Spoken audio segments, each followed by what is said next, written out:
Hello guys, welcome to my add cook channel.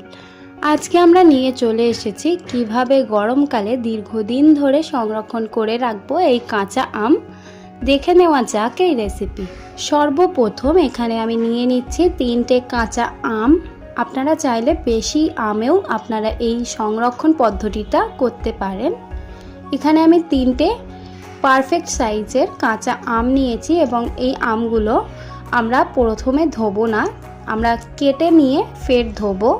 দেখুন এখানে কিন্তু আমি আমের মুখগুলো কেটে নিয়েছি। এবার কিন্তু আমরা আমগুলোর খোসাটা ছাড়িয়ে নেব। প্রত্যেকটা আমের কিন্তু খোসা আমরা ভালোভাবে ছাড়িয়ে নেব। খোসার মধ্যে অল্প একটু সবুজ সবুজ থাকলেও কিন্তু কোনো অসুবিধা নেই।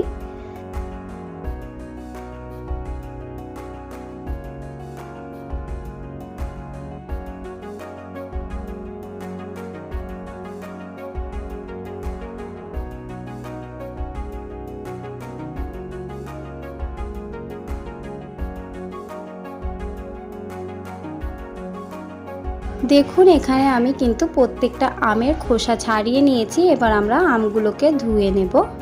দেখুন পরিষ্কারভাবে কিন্তু 3টে আমকে ধুয়ে নিয়েছি। এবার আমরা এই আমগুলোকে লম্বা লম্বাভাবে কেটে নেব।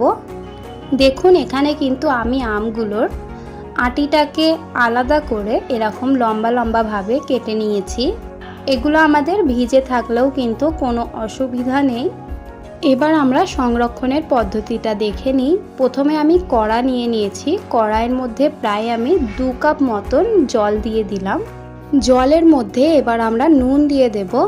নুনের পরিমাপটা আপনারা কিভাবে বুঝতে পারবেন দেখুন, আপনার যদি 3টে আম থাকে তাহলে আপনারা 3 চামচ নুন দিয়ে আবারও আর 1 চামচ এক্সট্রা দেবেন, যাতে নুনের পরিমাণটা অল্প একটু বেশি হয় এবং আমগুলো পচে না। তার জন্য এখানে আমি 4 চামচ নুন দিয়ে দিলাম। এবার আমরা নুন জলটাকে ফুটিয়ে নেব। এখানে আমি ভালোভাবে নাড়াচাড়া করে মিক্স করে নিচ্ছি নুনটাকে জলের মধ্যে। এবার কিন্তু আমাদের খুবই গরম ফুটন্ত করে নিতে হবে এই নুন জলটাকে।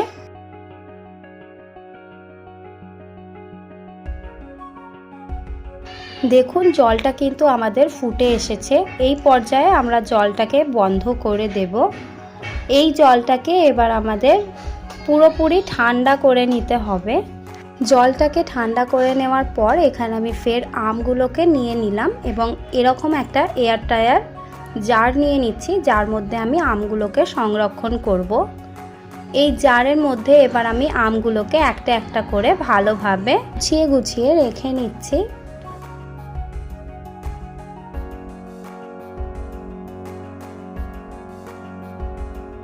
দেখুন এখানে কিন্তু আমার আমগুলো পুরোপুরি একটা জারের মধ্যে ধরে গেছে।